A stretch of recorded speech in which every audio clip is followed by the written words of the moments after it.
Are you about to embark on a major design project to help serve your patients even better?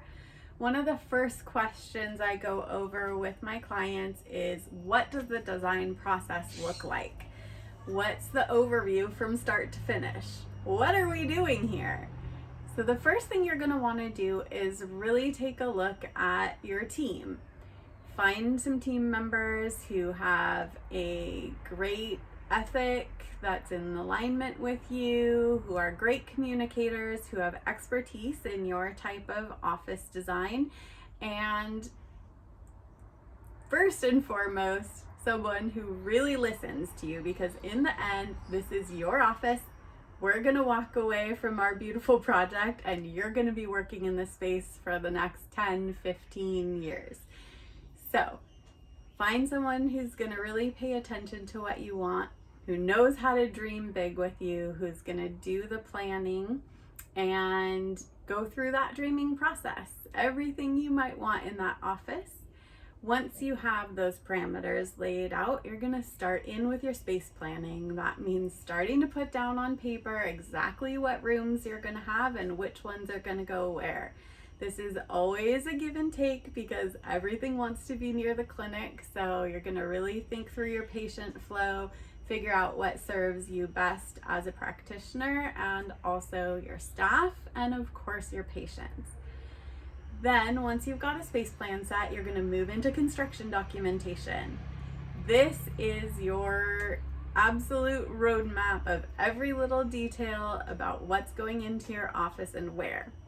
Construction documents go into the building department, which is what I call the black hole of the planning process because we never know what's going to come out and when. But if you've got a team behind you who understands your local codes and is ready to go over any red lines that your building department might bring back to you, you should be going through the process fairly smoothly, getting those notes resubmitted, getting your building permit. In the meantime, there are a couple of things that you can do without a permit. First of all, if you are doing a ground up building, you're going to go through two permitting processes.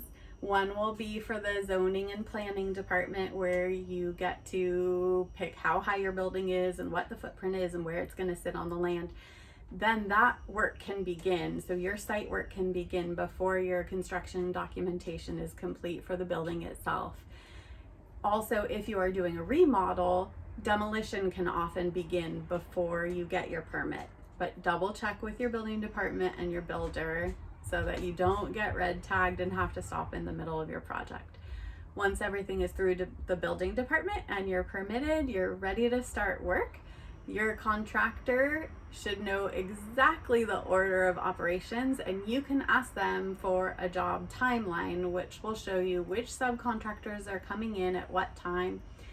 You're going to start your framing, your rough plumbing and electrical, and then your drywall is going to go in and all of your finished plumbing and electrical, your cabinetry, your wall finishes, your floor finishes, and then you're going to set up all of your equipment and be ready to move in.